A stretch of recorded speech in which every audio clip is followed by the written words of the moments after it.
"Are you the blacksmith?" The voice behind him came so suddenly that Jacob actually flinched. He hadn't even heard the workshop door open or anyone step inside. "Ever heard of knocking?" he snapped, irritated, both at himself and at the nimble. "Customer? Knocking? Never tried it," the voice replied. Jacob grabbed a rag from the table, wiping his calloused hands as he slowly turned around, already rehearsing the scolding he was about to unleash on this stranger. But the words died in his throat. His client was unusual. "Could you fix my scythe?" asked the guest, a woman's voice but with a rough edge to it. "That's it? The end?" Tossing the rag into a corner, the blacksmith sighed. "Not yet, but it's much worse than before," Death replied. "Makes sense," Jacob agreed. "Can't argue with that. So what do I do now?"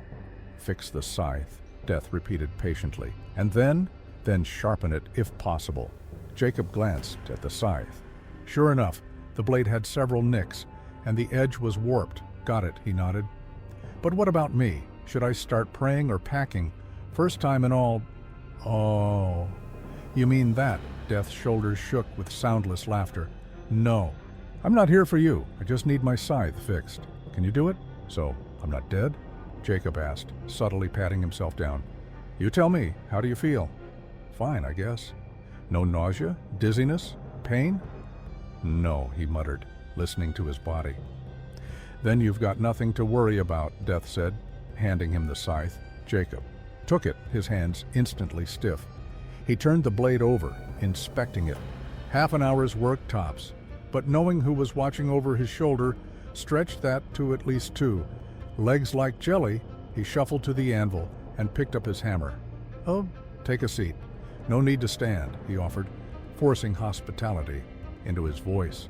Death nodded and sat on the bench, leaning against the wall. The work was nearly done. After straightening the blade as much as possible, Jacob picked up the whetstone and glanced at his guest. "Forgive my bluntness, but I still can't believe I'm holding the thing that's ended so many lives. No weapon in the world compares. It's incredible." Death, who had been lazily studying the workshop, suddenly stiffened. The dark oval of her hood slowly turned toward him. "What did you say?" she whispered. "I said I can't believe I'm holding the weapon that..." "Weapon? You called it a weapon?" "Maybe I phrased it wrong. Jacob didn't finish. Death shot up from the bench and was in his face before he could blink. The edges of her hood trembled. "How many people do you think I've killed?" she hissed. I don't know," he stammered, staring at the floor. "Answer me!" She grabbed his chin, forcing his head up. "How many?" "I don't know." "How many?" she screamed into his face. "How the hell would I know?" Jacob squeaked, trying to look away. Death released his chin and went silent for a few seconds. Then, shoulders slumping, she trudged back to the bench and sat down with a heavy sigh. "So you don't know how many there were?" she murmured, not waiting for an answer.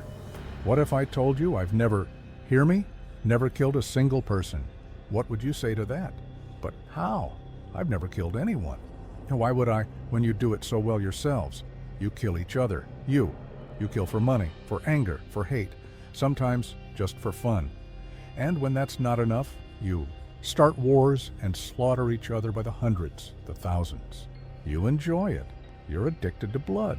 And you know the worst part? You can't even admit it. It's easier to blame me." She paused. "Do you know what I used to look like? I was beautiful. I greeted souls with flowers, guided them to where they belonged. I smiled, helped them forget their pain. That was so long ago. Now look at me." Her last words were a shriek as she tore off her hood.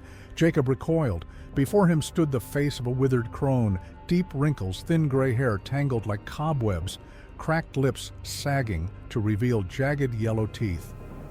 But the worst part was her eyes, faded, empty, staring right through him. "Look what I've become. And you know why?" She took a step toward him. "No," he croaked, shrinking under her gaze. "Of course not," she sneered.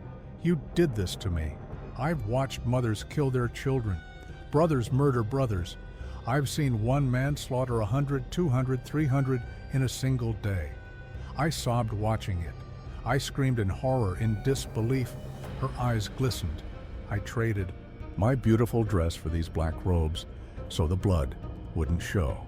I wore this hood so no one would see my tears. I stopped giving flowers. You turned me into a monster. Then blamed me for your sins. Of course, it's easier that way. Her unblinking stare pinned him. I guide you. I show the way. I don't kill. Now give me back my scythe, you fool. She snatched it from his hands and turned toward the door. One question, Jacob called after her. You want to know why I need a scythe? She asked, pausing, but not looking back. Yeah, the road to heaven. It's overgrown with weeds.